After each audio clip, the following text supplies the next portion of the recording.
नमस्कार। जैसा कि आप सभी जानते हैं कि आज इस दौरान हमारी दैनिक दिनचर्या एक तरह से अस्त व्यस्त हो चुकी है, जिसका हमारे शारीरिक और मानसिक स्वास्थ्य पर गहरा असर पड़ रहा है।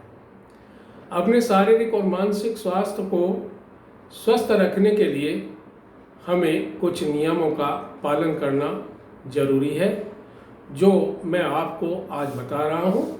आप इसको ध्यान से सुने और मैं समझता हूँ कि आप भी इन नियमों को अपना करके स्वास्थ्य लाभ उठाएंगे। तो सर्वप्रथम, जैसे ही आप बिस्तर से उठते हैं, यानी कि आपकी आंखें खुलती हैं, तो आप बिस्तर पर बैठ जाएं। बिस्तर पर बैठने के बाद थोड़ी देर बाद आप दोनों हाथों की हथेलियों को उंगलियों से धीरे धीरे मसलें।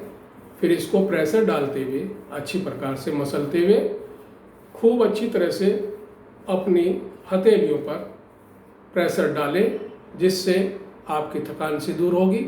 इसके बाद अपनी हथेलियों को रगड़ करके फिर थोड़ा रेस्ट करें और दोनों तलवों को फिर अपनी उंगलियों से, हथेलियों से अच्छी तरह से प्रेशर डालते हुए उनको भी मसलें।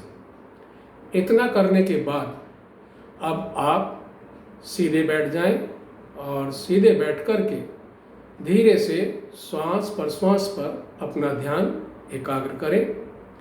जैसे ही श्वास बाहर निकलती है तो आप श्वास को वहीं पर बाहर ही रोक दें और जितने समय तक आप अपनी शक्ति के अनुसार रोक सकते हैं उसको बाहर रोकें। उसके बाद श्वास को अंदर आने दें और जैसे ही श्वास अंदर प्रवेश करती है तो वहाँ उस श्वास को रोकें। जितना समय आप अधिक से अधिक रोक सकते हैं उसको रोकिए। फिर धीरे धीरे श्वास को बाहर निकालिए, फिर उसको बाहर रोकिए। ऐसे ही आप 5 से 10 बार तक श्वास को बाहर और अंदर रोकने का कर्म बनाएं। इसके बाद आप बिस्तर को छोड़ दें। यदि आपको टॉयलेट जाना है, शौच जाना है तो आप चले जाएं।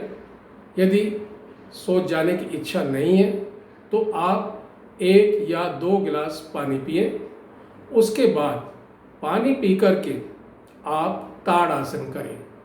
ताड़ासन करने के लिए दोनों पैरों को एड़ी पंजों को मिला करके दोनों हाथों को ऊपर खींचें और श्वास भरते हुए पूरे शरीर को ऊपर की ओर खींचाव डालते हुए एड़ियों को उठा दें, हथेलियों को ऊपर की ओर खींच दें।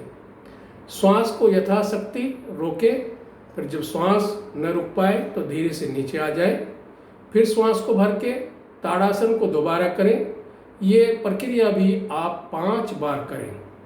जब ऐसा कर लें और आपको लगे कि अब सोच जाने का मन है तो आप सोच जा सकते हैं, अन्यथा वहीं पर आप बैठ जाएं।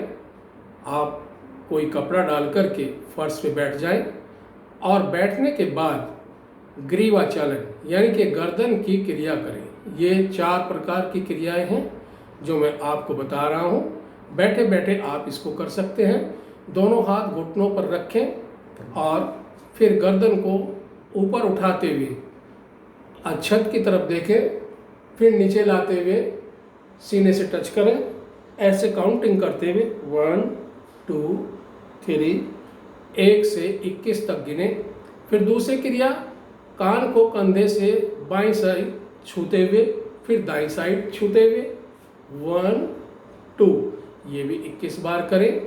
ऐसी तीसरी क्रिया, पहले बाएं देखें 1 2 3, ये भी आप 21 बार करें। फिर इसको गोल गोल घुमाएंगे। 1 नीचे की ओर, 2 बाईं ओर, 3 पीछे की ओर, 4 दाईं ओर, 5। ऐसे ही आप इसको 11 बार काउंट करें।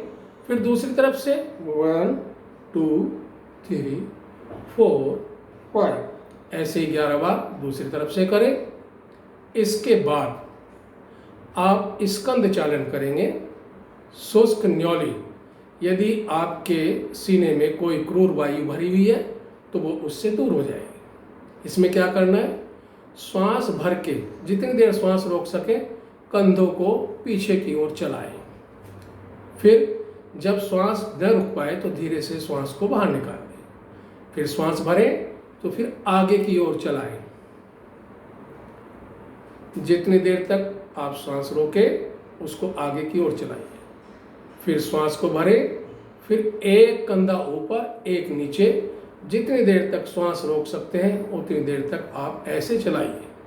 फिर इसको रिवर्स यानी कि श्वास को भर के जैसे आप कर रहे थे उससे विपरीत करें।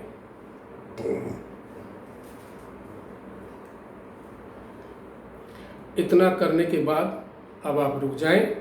फिर हथेलियों को ऐसे प्रेशर डालते हुए खूब अच्छी तरह से इनको गर्म करें। ऐसे इसको दबाएं। दबाने के बाद थोड़ी देर बैठ जाएं। फिर सामान्य श्वास करने के बाद आप प्राणायाम के लिए तैयार हो जाएंगे। फिर प्राणायाम की क्रिया मैं आपको कल बताऊंगा। आज इतना ही, धन्यवाद।